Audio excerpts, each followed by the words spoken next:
Athletic win, athletic win, athletic win. Regardez-moi deux vauriens.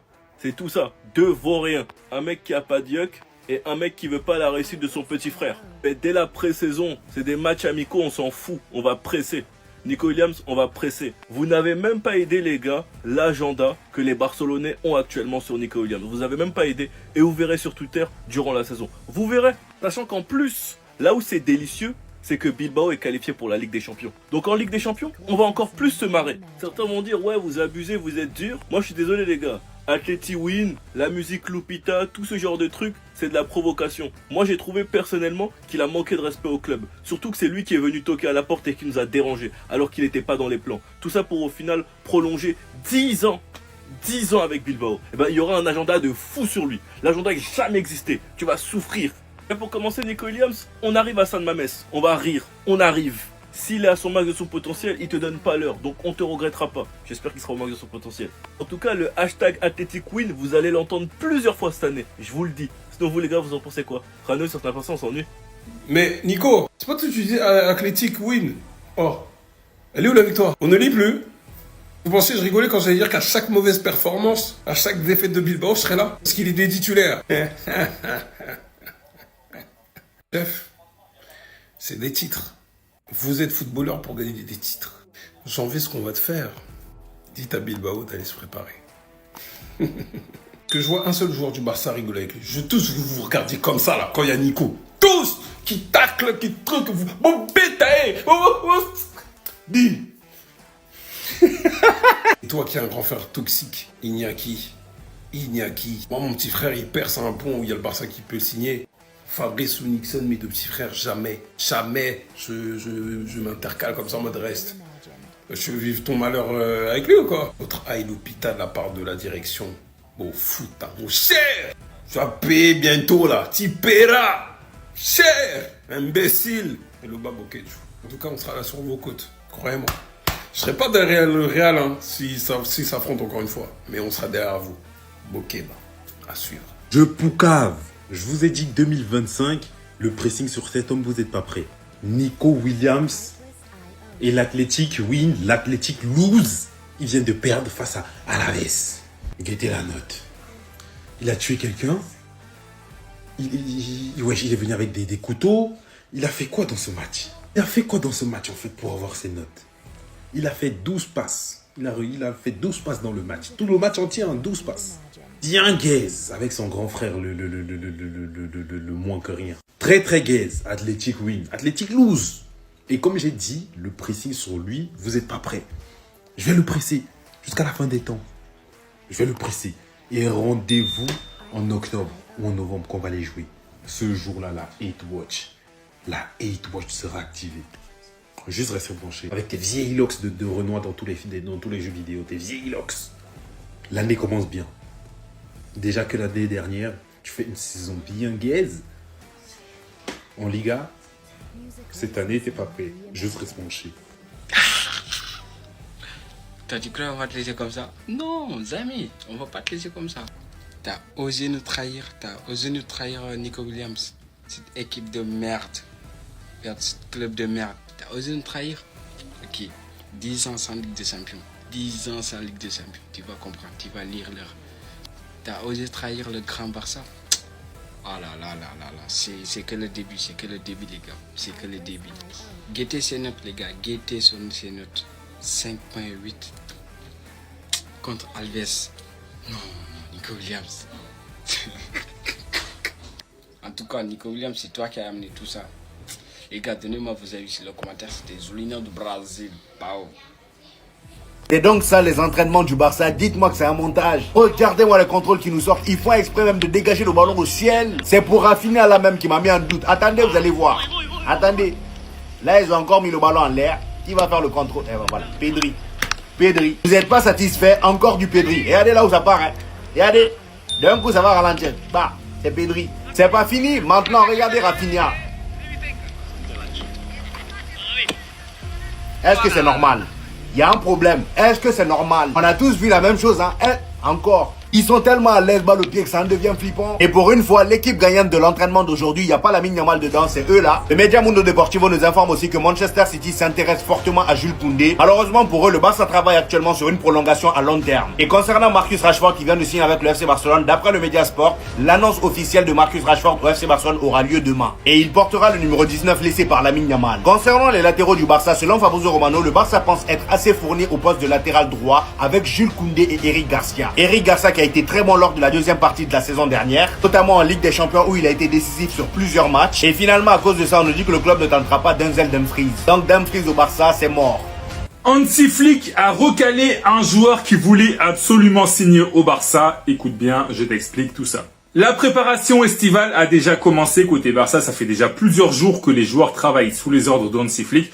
Et d'ailleurs, aujourd'hui, Marcus Rashford, qui n'a pas encore été officialisé, s'est déjà entraîné avec Flick et le reste des joueurs. Et dans le même temps, ça bosse aussi sur le mercato. Et on vient d'apprendre dans les médias espagnols que Hansi Flick a dit non à un joueur qui s'était proposé au Barça.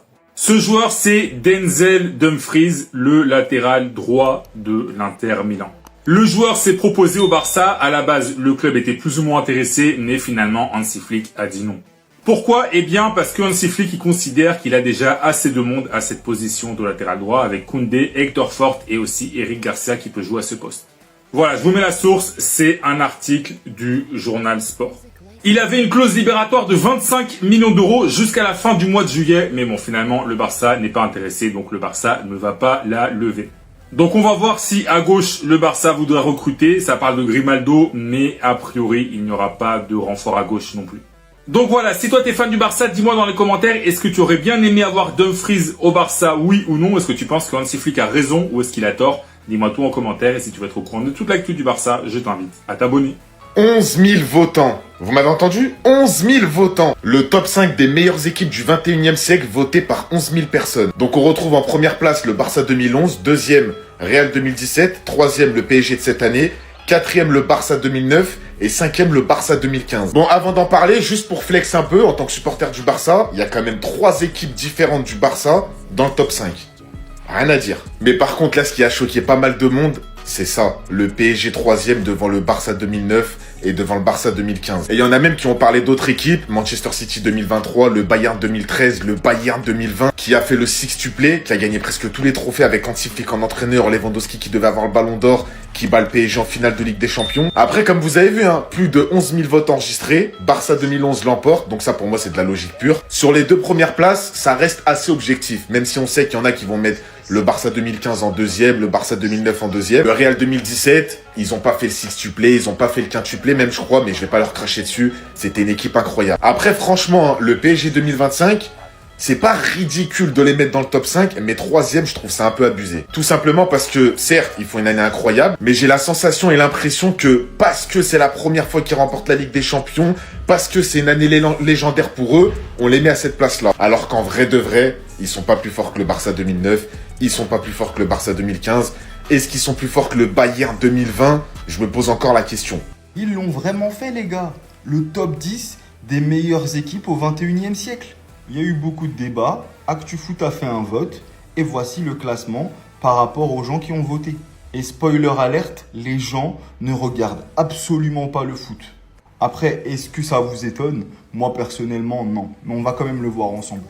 À la 10e position, le Bayern 2013. Déjà dès le début, j'ai un problème. Comment le Bayern 2013, ils sont 10e? À la 9e position, le Real Madrid 2014. À la 9e position, mais il y a qui au-dessus? 8e position, le Bayern 2020. À la 7e position, Manchester United 2008. Je vous le garantis que la majorité des gens qui ont voté, ils n'ont pas vu Manchester United 2008. Sinon, ils ne seraient pas 7e. À la 6e place, Manchester City 2023. MDR.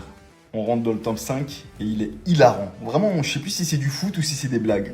5e place, le Barça de 2015. Donc le Barça 2015 avec la MSN, un des plus grands trios de l'histoire, ils sont que 5e. À la 4e place, le Barça 2009.